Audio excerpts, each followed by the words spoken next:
Good evening and thanks for joining us. I'm Steve Grant. And I'm Lisa Rose. An Ozarks family wants answers about what happened to their son that left him hospitalized. Early Saturday morning, police found 16-year-old Mace Hutchinson underneath the 65 and Highway F overpass in Ozark. KY3 Sarah Sheffield joined us live to explain why the teenager's parents believe what police did put him in intensive care. This is a story that you'll only see here on KY3. Sarah? Lisa, according to the teen's family, they believe that Mace Hutchinson somehow went from walking along this bridge to 30 feet below, lying on the pavement, severely injured.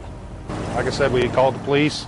My wife was afraid he was going to get ran over or hit. Doug Messersmith and his wife were the last known people to see 16-year-old Mace Hutchinson walking shortly before their phone call to 911. He looked a little agitated, but other than that, he didn't look to be falling down drunk or anything like that. By the time officers arrived, the teen was off the overpass, lying on the shoulder below along Highway 65, with no good explanation as to how he got there. According to the doctors, all injuries are consistent with a fall. And Mace's dad, Don Hutchinson, believes it was just that, a fall, not a jump.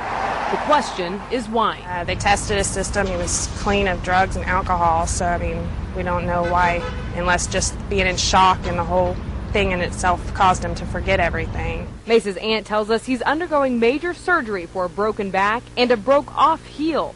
But while he was lying on the ground, she wonders why Ozark police tased him up to 19 times. And I'm not an officer, but I don't see the reason for tasing somebody that's laying there with a broken back.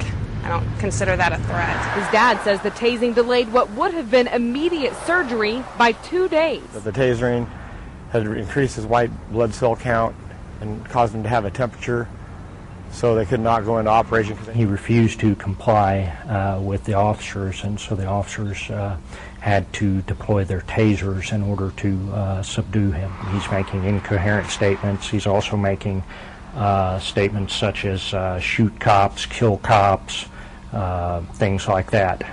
So there was cause for concern to the officers. Police say although there are several unanswered questions, the use of a stun gun is not one of them. So it was a very big concern for the officers to keep this guy out of traffic, to keep him from getting hurt.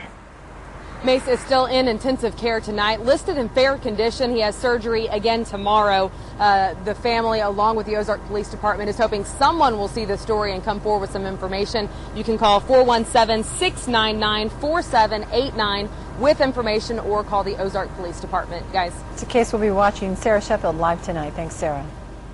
Well, what's ending up